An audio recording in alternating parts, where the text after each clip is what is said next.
Ruth capítulo 1, verso 16 diz assim: Ruth, porém, respondeu: não insistas comigo para que te abandone e que não mais te acompanhe. Aonde fores irei, aonde repousares ali repousarei. O teu povo será o meu povo e o teu Deus será o meu Deus. Aonde morreres, morrerei e ali serei sepultada. Que o Senhor me castigue com todo rigor, se outra coisa que não a morte me separar de ti. Amém? Pai, te louvamos, Senhor, obrigado por esse encontro, por esse culto. Obrigado, Deus, por essa comunhão e por tudo que o Senhor está realizando entre nós. A tua palavra, Senhor, sempre foi e sempre será a fonte de sustentação desta casa e de todos nós que aqui congregamos. Senhor, a nossa casa está estabelecida sobre uma rocha, e a rocha que é Cristo declarou que tem a ver com ouvir e praticar a palavra que aprendemos de ti, o teu ensino.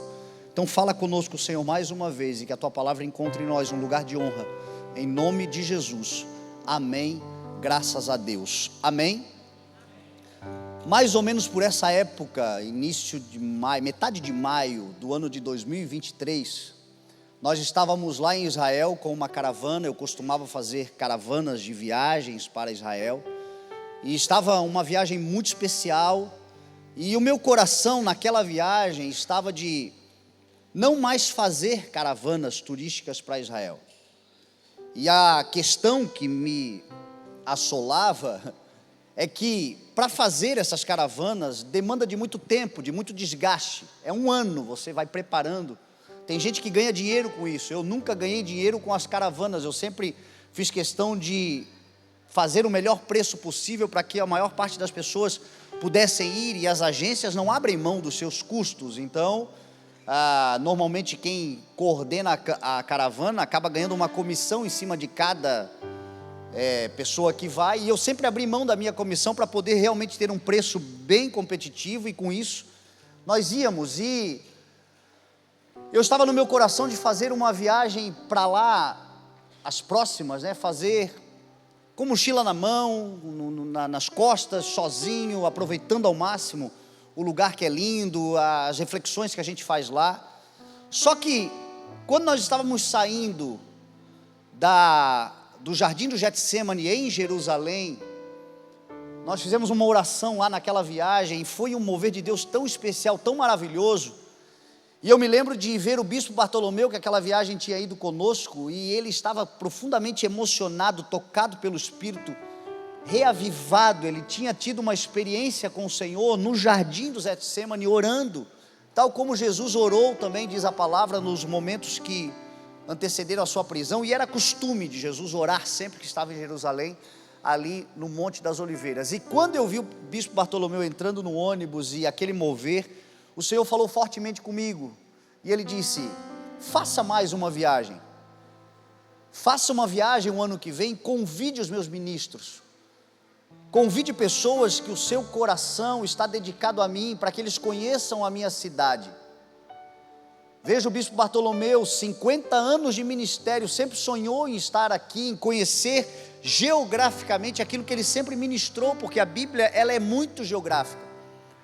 Então faça mais uma viagem. E eu me lembro que eu vim de lá inspirado em fazer mais uma, e eu convidei a igreja, e a gente montou mais uma caravana. E aquele ano de 2024 foi um ano muito difícil, porque foi o ano que estourou a guerra entre Israel e o Irã, e o Irã atacou Israel pela primeira vez. O Irã sempre ameaçou atacar, mas nunca havia atacado, e de fato jogaram milhares de mísseis em Israel naquele ano. E eu me lembro que quando eu vim de lá com a palavra, a caravana imediatamente houve um engajamento, e nós já estávamos com quase 60 pessoas, e quando estourou a guerra, a caravana caiu para 9 pessoas. As pessoas foram desistindo, saindo, e é comum, é normal. Imagina, um país entra em guerra, o pessoal ficou desesperado. E eu tinha aquela palavra, e as pessoas perguntavam para mim: tá, e agora o que vai ser? E eu dizia: olha, eu sei o que Deus falou comigo, mas eu tenho também o mesmo medo que você tem, eu tenho o mesmo receio, e assim, eu não posso te obrigar. Eu vou, a menos que Deus não permita ir, e se eu estiver vivo naquele dia eu vou, porque eu sei que Deus falou comigo. Vou levar o meu filho comigo mais velho, não quero expô-lo a um risco de morte, mas eu não estou sustentado na circunstância, eu estou crendo naquilo que eu ouvi. E aí foram passando os dias e os meses, e a caravana começou a subir de novo, e nós tínhamos agora, na data da viagem, fechados, decididos aí, 22 ou 24 pessoas. Na noite do embarque, em São Paulo, Israel atacou de novo o Líbano, e o Irã contra-atacou contra Israel, e a guerra estourou de novo na noite que nós estávamos embarcando, um conflito local novamente. E o pessoal ficou temeroso, e nós também, todos nós, e eu disse: olha, nós estamos com tudo pago, estamos prontos para ir. Uma coisa vocês podem ter certeza: Israel é um país que tem muita segurança, e eles protegem demais os estrangeiros, os turistas. Então, se por um acaso o lugar estiver de fato em risco, eles vão fechar o aeroporto e não vão deixar nós voltarmos. Nós vamos entrar lá, vamos chegar lá e vamos ter que voltar. Então eu fui descansado nessa palavra de que se desse para dar errado, se fosse para dar errado mesmo, nós voltaríamos. Quando nós chegamos em Israel, no aeroporto Ben Gurion, o aeroporto estava aberto, a passagem estava liberada, e então nós entramos.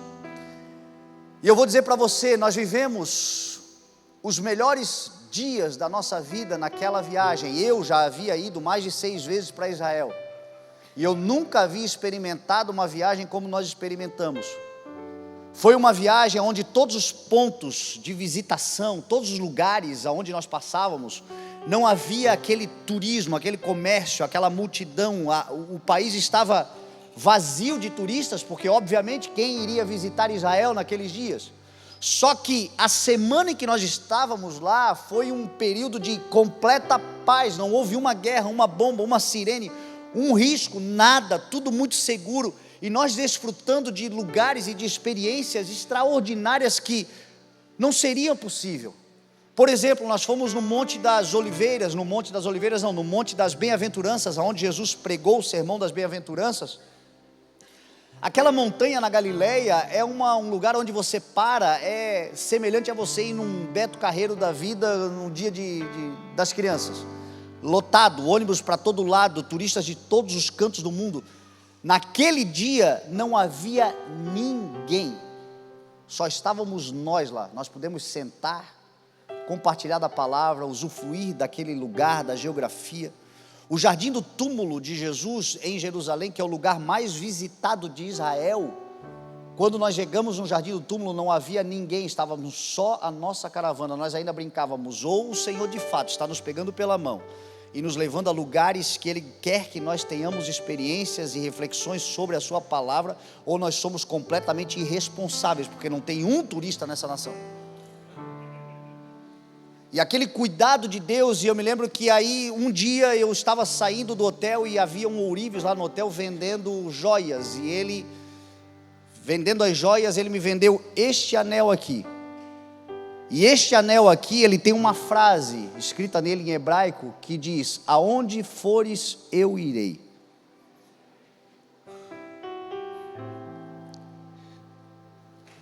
Naquele dia eu comprei esse anel porque eu fiz uma aliança com o Senhor e um voto com Deus. Essa é parte da frase que eu acabei de ler, de Ruth para Noemi. Só que naquele dia eu me lembrei: Senhor, como Tu és fiel, como Tu és bom, como Tu és bondoso, como Tu és leal. O Senhor deu uma palavra, e a palavra era contra todas as circunstâncias. O Senhor deu uma palavra e ela era temerosa, ela era duvidosa, ela foi angustiante para mim e para nós todos, durante um ano inteiro, com medo do que poderia ser, dar tudo errado. Mas a viagem inteira nós estávamos sob o cuidado do Senhor e vivendo experiências únicas, extraordinárias. Então eu quero que esse anel seja um símbolo, um memorial de uma aliança eterna que o Senhor tem comigo e que eu quero estabelecer contigo. Aonde fores eu irei. Aonde tu estiveres, ali eu quero estar. Se o Senhor não quiser estar, para mim não faz sentido também. Eu sei que o Senhor se assenta em muitas mesas, o Senhor conflita os religiosos, o Senhor contradiz aqueles que são cheios de si mesmo, e o Senhor se assenta em mesas que pouca gente senta, ou que pessoas não querem sentar.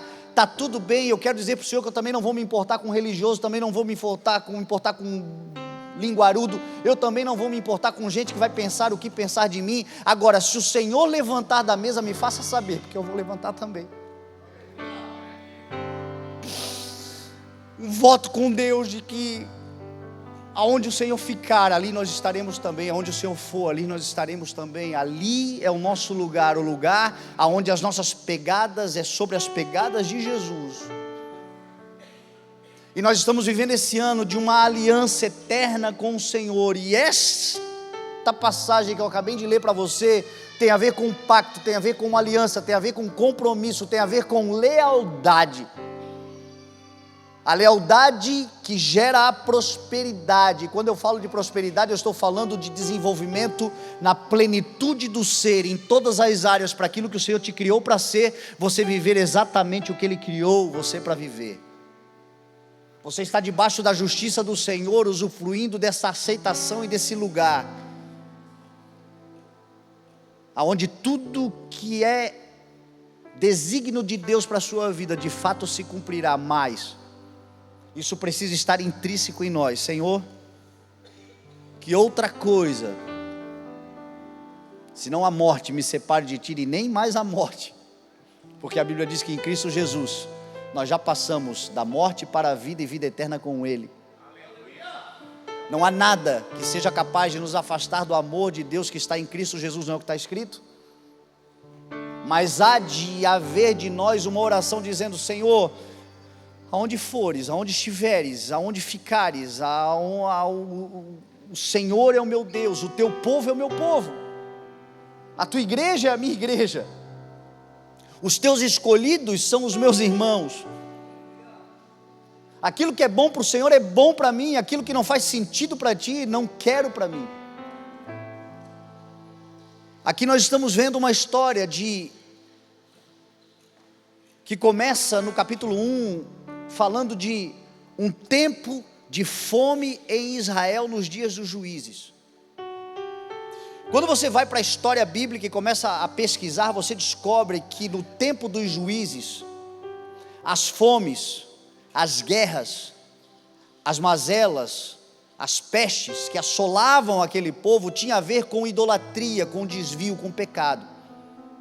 Nos dias dos juízes, o povo considerava cada um o seu valor, cada um o seu princípio, então eles se desviavam de Deus, e Deus os assolava então com juízo, e aí Deus levantava um juiz, e um juiz inclinava o seu coração para o Senhor, e aí o povo todo se convertia, se arrependia, e aquela assolação passava.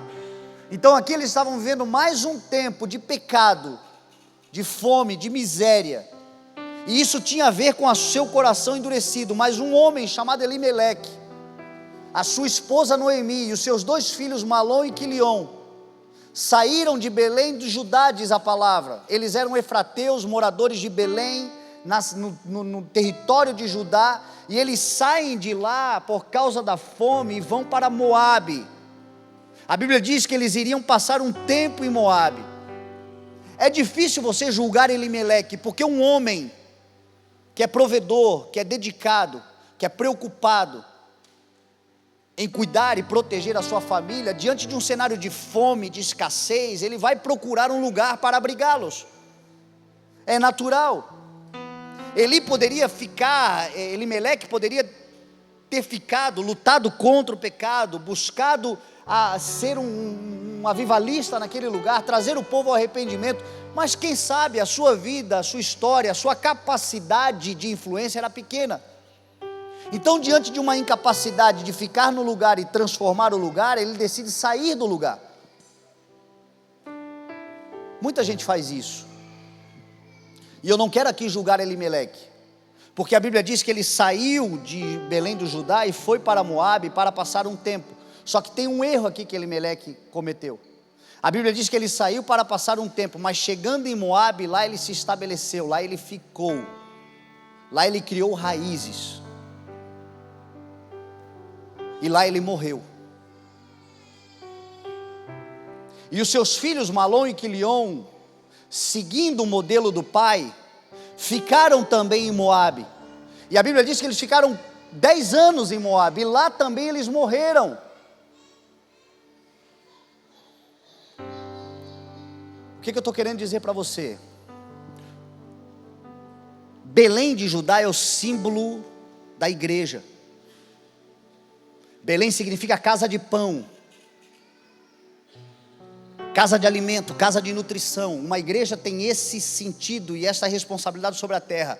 O pão vivo que desce dos céus, que é o nosso Senhor Jesus Cristo, Ele está no meio da sua igreja. Então a igreja, ela deve ser um lugar de nutrição e de alimentação, prioritariamente espiritual. Só que nós sabemos que parte da igreja passa fome.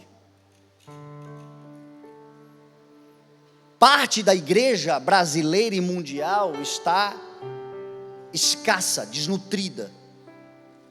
Criam movimentos, criam eventos, criam espetáculos, criam shows, criam conferências, muitas vezes estabelecidas e sustentadas sobre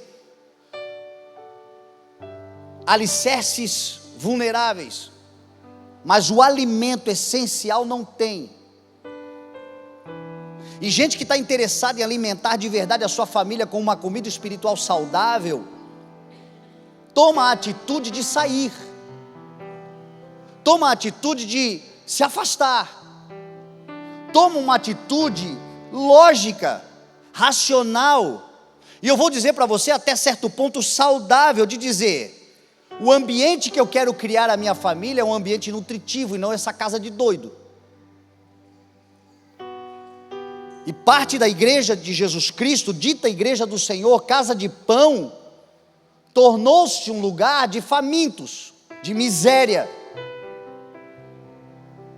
E aí a pessoa sai de lá, ela transiciona, ela diz: eu vou sair daqui, vou tirar minha família daqui, vou para algum lugar por algum tempo.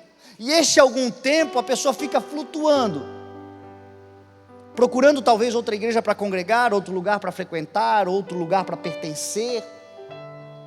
E nesse meio tempo, a tendência é ir para Moabe. A tendência é ir para um lugar de riscos, porque Moabe aqui é o símbolo do mundo. Só para você contextualizar, Moabe era um povo que era fruto de uma relação incestuosa de Ló com a sua filha mais velha. Ló, quando saiu de Sodoma e Gomorra, foi morar numas cavernas, e as suas filhas não tinham filhos, e elas queriam preservar a descendência do pai, elas não tinham filhos nem maridos. Então elas tomaram uma decisão: vamos dar bebida para o nosso pai, vamos nos deitar com ele, vamos gerar filhos dele, para que a sua descendência seja preservada. Olha o que elas fizeram, e elas geraram então Amon e Moabe.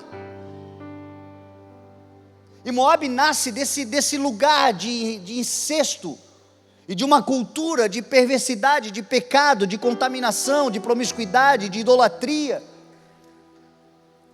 E o mundo é tudo isso. O mundo hoje, a lógica e a cultura do mundo é: ninguém é de ninguém, todo mundo se querendo. Faz o que você tem vontade, faça o que você quiser, porque se te faz bem, se você está feliz, é aceitável. E eu tenho uma mensagem que fala sobre isso. Para você conseguir alcançar a glória, a honra e os lugares onde o Senhor tem preparado para você, você vai ter que aprender a dizer muito mais não do que sim. A vida daquele que vive por um propósito, que chega num lugar de fato de vitória, é uma vida de negação.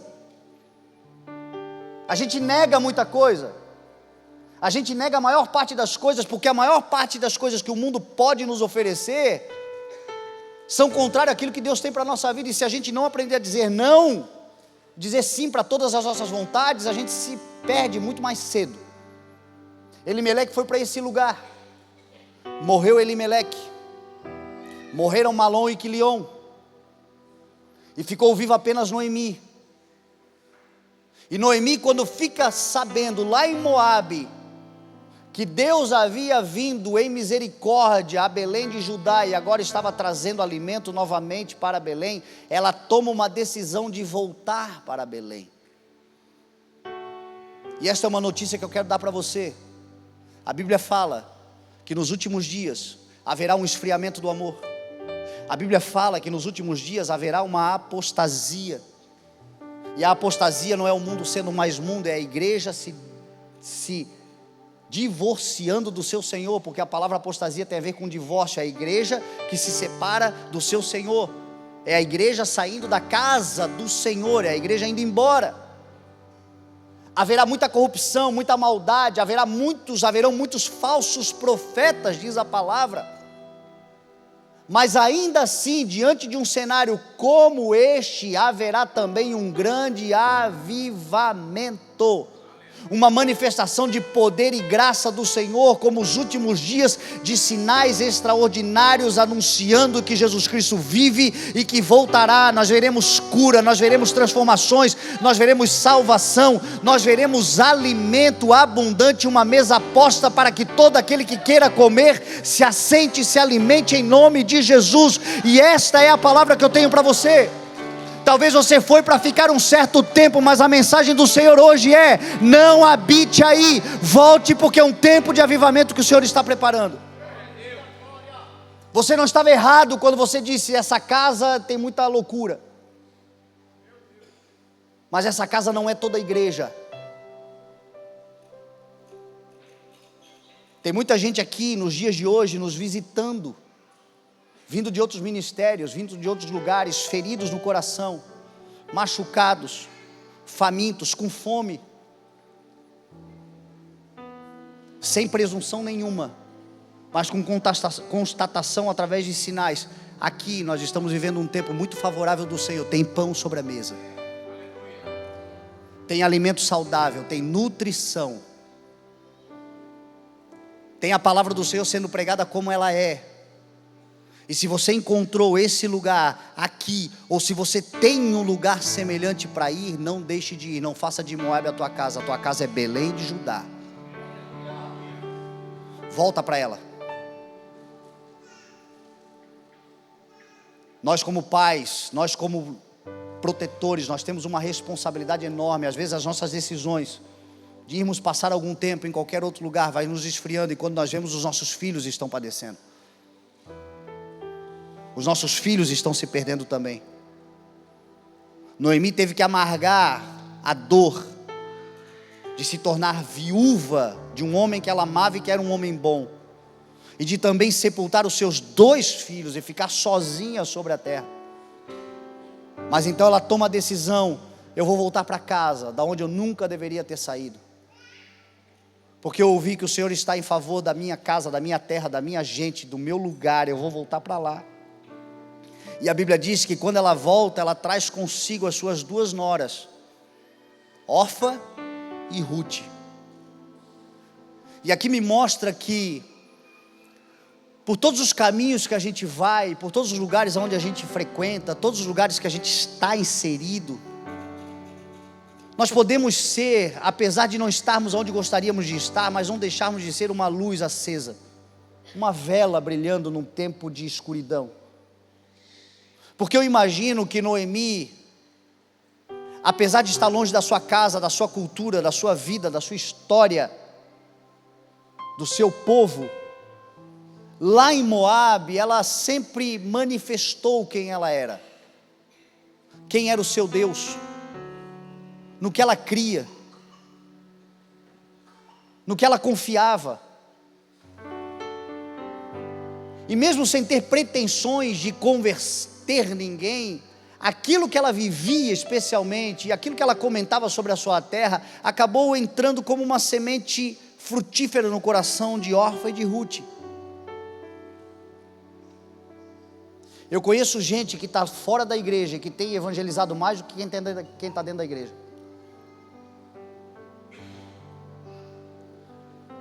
Eu já vi esse fenômeno de gente desviada, está lá no mundão, está lá numa festa qualquer, enchendo a cara, curtindo adoidado, mas de repente a ilusão vai embora, as máscaras caem, a noite acaba, e aí quando você percebe, tem 4, 5 sentados numa roda, amargando já uma ressaca e um dia que está amanhecendo. E aí quando a ilusão vai embora, começa a entrar a verdade. E aí quando a verdade começa a ser dita, tem um crente desviado ali. E aí ele começa a dizer: olha, eu estou muito longe da minha casa, mas eu sei onde tem pão que pode alimentar a nossa fome. Eu não devia estar aqui, mas eu sei que tem um Deus que quer nos arrancar daqui, quer nos levar para um lugar bom. Eu conheço gente que tem mandado gente para dentro da igreja e ele não voltou ainda. Mas essa mensagem é para todo aquele que ouvir: volta, porque tem pão quentinho sobre a mesa e um tempo de colheita abundante do Senhor para a tua vida e para aqueles que você trazer com você. Noemi trouxe Orfa e Ruth, e a Bíblia diz que até mesmo Noemi teve um momento de crise. Ela achava que Deus estava lhe castigando, ela achava que Deus estava pesando a mão sobre ela. É coisa de crente mesmo, né? A gente está apenas colhendo o que a gente mesmo semeou, e a gente acha que é Deus nos castigando por alguma coisa. É só lei de semeadura. Não se deixem enganar. Tudo aquilo que a gente semeia, a gente vai colher. Faz parte, é uma lei universal, para quem crê e para quem não crê. É assim que é a vida.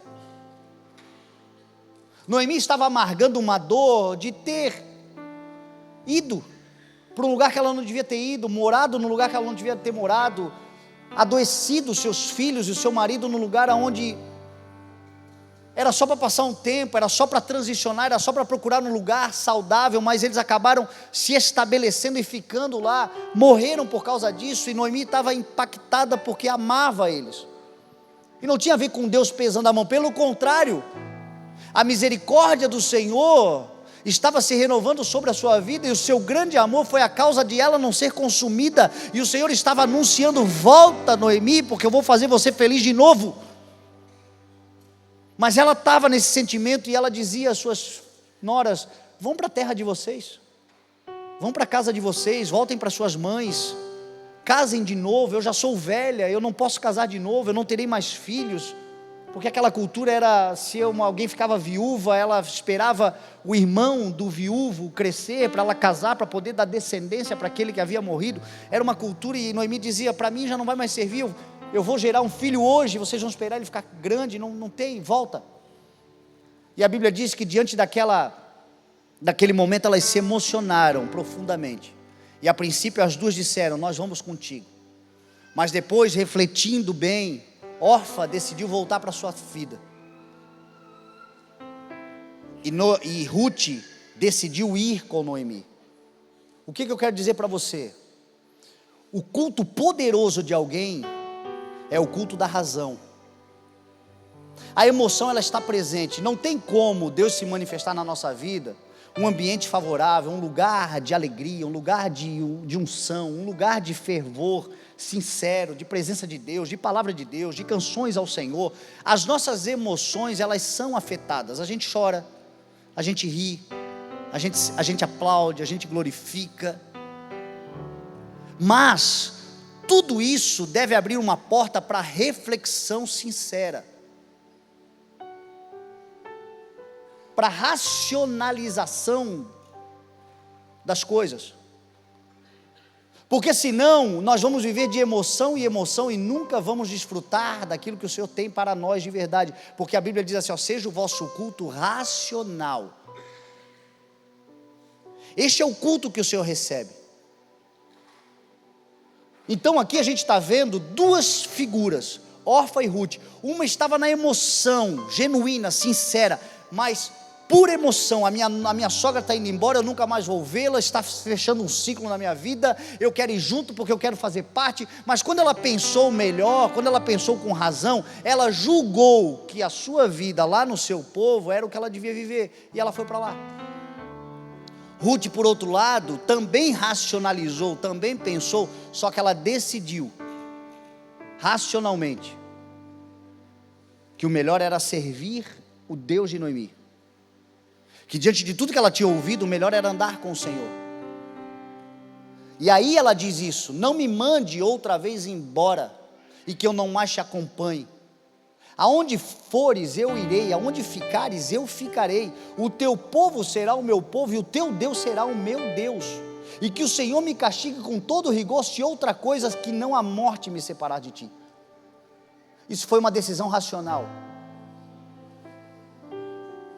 Quando a gente faz um apelo, quando a gente chama a oração, quando a gente chama a decisão, a resposta sobre uma palavra que você recebeu, A emoção pode estar presente, mas ela deve dar lugar a uma reflexão profunda, porque Deus é Deus de aliança, Deus é Deus de compromisso. Aquilo que eu falo para o Senhor vai se comprometer comigo, mas Ele espera uma reciprocidade, que a gente se comprometa igualmente, que a gente entenda que o que a gente está fazendo aqui hoje é muito sério, vai valer a pena.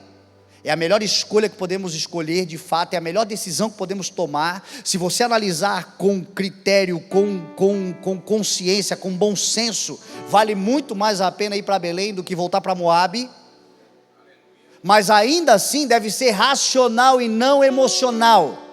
Porque se for com emoção somente e não tiver razão, nas primeiras crises, nas primeiras tribulações, nos primeiros problemas, nos primeiros desafios, porque vai ter tudo isso também do lado de cá. Belém continua sendo uma cidade onde tem pão, tem Deus, tem misericórdia, mas tem povo, tem gente, tem cotidiano, tem contemporaneidade, tem desavenças, tem costumes, tem problemas a serem resolvidos. E quem vive de emoção, meu irmão, não quer conflito, ele só quer conforto.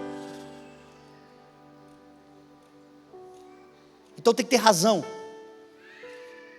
tem que ter uma consciência clara, tem que ter uma decisão, tem que ter uma palavra de eu vou, mas eu vou consciente, eu sei o que eu estou fazendo, e o que eu estou fazendo é queimar as minhas carroças. Já não vivo mais eu, Cristo vive em mim, e agora a vida que eu vou escolher viver, eu vou viver pela fé naquele que me ama, naquele que morreu por mim, e naquele que eu tenho certeza que tem uma obra sobre a minha vida. E haja o que houver, sejam emoções boas ou não, a minha decisão não é pela emoção, é pela fé, é um firme fundamento, é uma consciência clara do que eu espero. Está na hora de nós termos crentes equilibrados emocionalmente. Está na hora de nós termos uma igreja que ela se move pela causa, pelo propósito, pela razão da sua existência,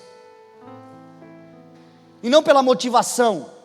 Não é todo dia que você quer ir para uma academia, não é todo dia que você quer manter a dieta, não é todo dia que você quer ler a Bíblia, não é todo dia que você quer estudar, não é todo dia. Você faz porque você tem uma razão, você faz porque você tem uma disciplina, você faz porque você tem um propósito real, e a emoção não se sobrepõe a isto. Ela ajuda quando está bem, glória a Deus, mas quando está mal, quem governa é a tua cabeça, é a tua mentalidade, e não teu coração. Foi isso que Ruth fez. E a Bíblia diz então que Ruth volta com Noemi. Isso me chama muita atenção, porque a gente sabe que nem todo mundo na igreja é bom. A gente sabe que dentro da igreja tem joio. Como disse o livro de Provérbios, uma mosca morta é capaz de estragar todo o perfume. Ou seja, uma pessoa ruim é capaz às vezes de colocar toda a maioria que é boa num lugar desconfortável, de constrangimento. E isso acontece quando no meio de nós alguém que não presta acaba defraudando, enganando, e joga a gente, todo mundo fica com cara de vergonha. Mas a generalização é uma tolice, e aquele que faz o que faz não é o que a maioria é. Agora também o contrário é verdadeiro. No mundo nem todo mundo é perverso, nem todo mundo não vale, nem todo mundo é promíscuo, nem todo mundo é corrupto, nem todo mundo está lá no mundo, só não conhece Jesus ainda, e a palavra precisa ser pregada, mas não significa que não tenha o direito de ouvir. Foi por isso que Jesus Cristo falou: vão por todo mundo e preguem o evangelho a todas as pessoas. Quem crer e for batizado será salvo. No mundo, quem crer será salvo, mas como crerão se não ouviram? E como ouvirão se não pregarem? Então a missão da igreja é pregar. Foi o que Noemi fez. Noemi pregou, e acabou que lá dos moabitas, de uma relação incestuosa, de um povo completamente, a maior parte dele pervertido, mas havia alguém ali que era de bem de coração, e foi Ruth. E Ruth disse para Noemi: eu vou contigo, acabou, não insistas mais, não diga que eu não te acompanho. Aonde fores eu irei, onde ficares ficarei, o teu povo será o meu povo, o teu Deus será o meu Deus, e que outra coisa senão a morte me separe de ti.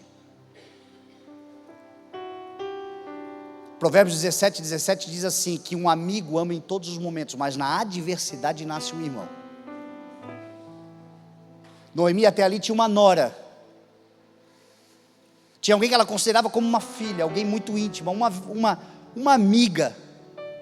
Mas aquela atitude de Ruth em relação a Noemi gerou uma aliança de fraternidade. Agora Noemi ganhou uma irmã para a eternidade, na fé em Cristo. Na adversidade, meu irmão, nós descobriremos quem são os nossos irmãos de verdade. Amigos são amigos para todos os momentos, mas a adversidade é aquele momento que nasce alguém que de fato faz uma aliança. Agora temos uma aliança eterna, estamos juntos até o fim. Então elas vão juntas para lá. E a Bíblia diz que ao chegarem em Belém, a primeira coisa que acontece é um alvoroço. Gente curiosa, gente intrometida, gente julgadora também, gente feliz porque elas estavam voltando. Noemi especialmente, que era conhecida da terra. Tinha todo tipo de sentimento, mas havia um alvoroço. É mais ou menos assim que acontece quando um desviado volta para a igreja. Você já viu? Vice fulano de tal voltou. Aí uma rodinha acha, pô, que legal, voltou, graças a Deus. Aí outra diz assim, pois é, né, se quebrou todo, bem feito, agora... Alvoroço tem, gente falando de todo lado tem, mas isso não importa, importa é que você voltou. O importante é que você está de volta e que o Senhor foi lá te buscar.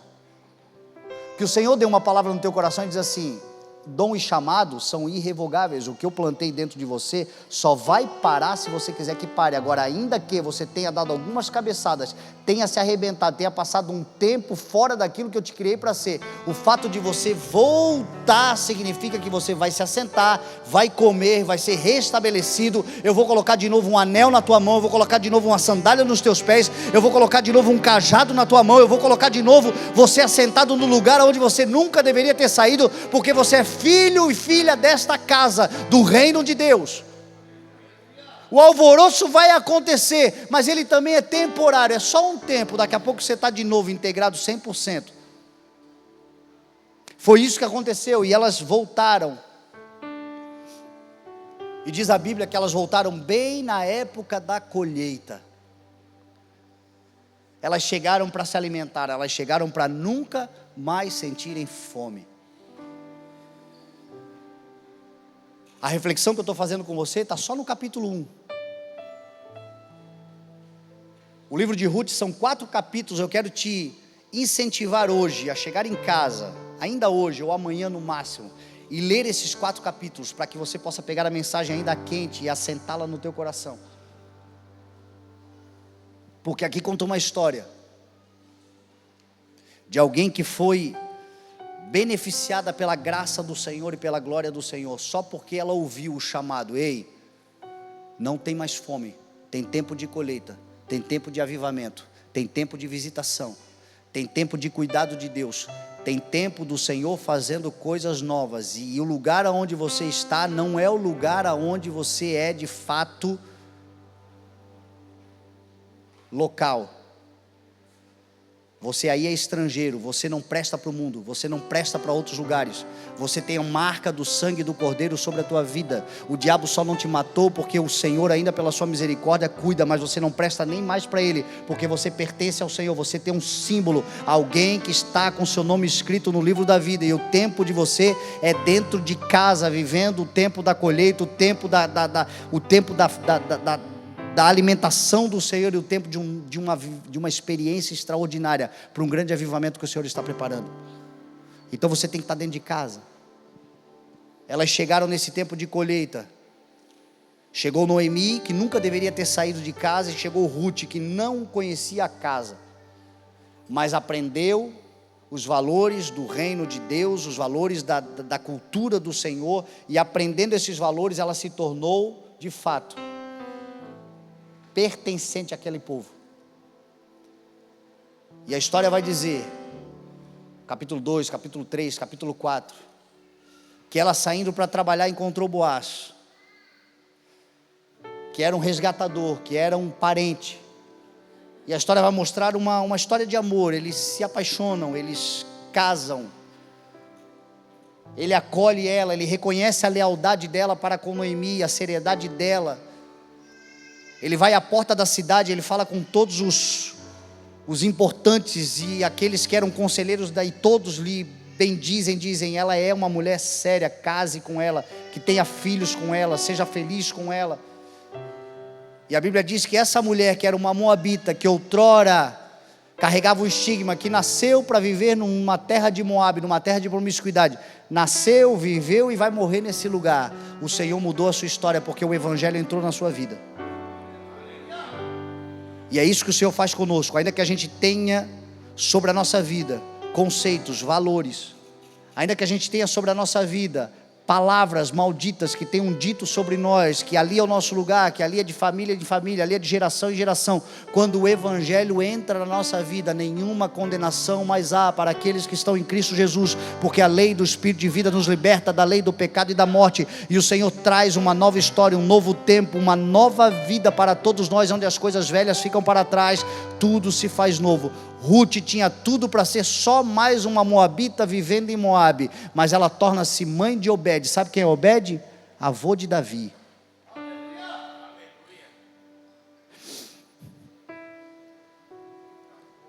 Deus pegou uma moabita e colocou ela na genealogia do próprio Salvador, o seu Filho Jesus Cristo.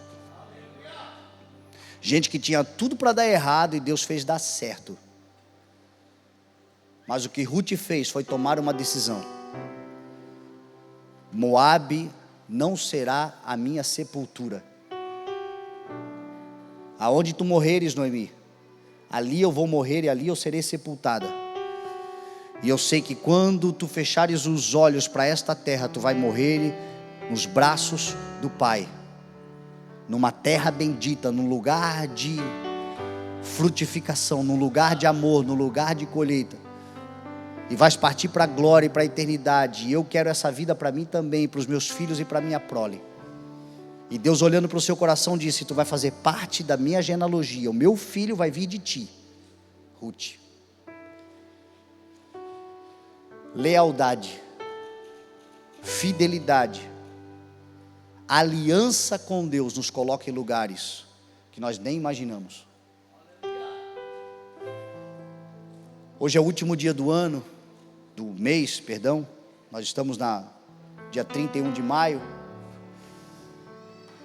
Eu quero ficar com essa mensagem bem objetiva, mas eu disse palavras muito importantes aqui hoje, para a gente aproveitar aí no resto do domingo, aproveitarmos a semana, curtirmos essa semana que vai entrar, a semana que vem é ceia do Senhor. Mas eu deixei aqui para você algo muito importante, duas coisas. Primeiro, não faça de um momento transitório a tua casa, um momento de adversidade, um momento de fome, um abandono completo do teu propósito, da tua missão de vida, do teu chamado, daquilo que o Senhor te criou para ser. O ministério que Deus te deu é em Belém, não é em Moabe. Talvez você foi até para Moabe passar algum tempinho. O Senhor está dizendo para você: volta para Belém, porque tem pão sobre a mesa, um tempo de avivamento, e você tem lugar nessa casa, e aqui é o teu lugar. E o Senhor está também te chamando pessoas que cresceram em Moabe, viveram em Moabe, pensaram que iam construir toda a sua vida em Moabe, mas não se corromperam com Moabe, não se contaminaram com Moabe. Tem bom senso em saber que aquilo que os teus pais fizeram, os teus antepassados fizeram, aquilo que a vida aí fora mostra ser o correto, não é. Você não tem um conhecimento de versículo bíblico, você não sabe nada sobre Bíblia, mas aqui dentro tem algo que diz assim: é estranho, isso aqui não é para mim, eu não quero isso para mim. Isso já é o Senhor te convidando a vir para Belém. Isso já é o Senhor colocando dentro do teu coração conceitos e valores, que quando você descobrir que eles são reais, você vai dizer: é para lá que eu tenho que ir. É a igreja do Senhor, é o reino de Deus, é a vontade do Senhor, é o projeto, é o ministério que Deus tem para a sua vida. Eu me lembro quando eu me converti, eu tinha sonhos e visões e projetos, e pensamentos que eram contraditórios àquele âmbito religioso que eu vivia, e eu ficava pensando por algum tempo, será que eu não estou meio que pecando, porque está todo mundo indo para um outro lado, eu tenho outras vontades, e aí de repente eu comecei a ver que aquilo que estava dentro do meu coração não era somente um desejo, era plano de Deus, existiam outras pessoas fazendo aquilo que Deus tinha colocado no meu coração. Eu percebi que aquilo que eu sonhava era possível, e aí mesmo eu me joguei de cabeça, uau, eu não estou sozinho nessa loucura, que o mundo acha que é loucura, mas para mim é o poder de Deus, que é o Evangelho do Senhor. Então eu quero terminar essa mensagem hoje com um convite, eu quero te convidar a ficar de pé primeiro, em nome de Jesus.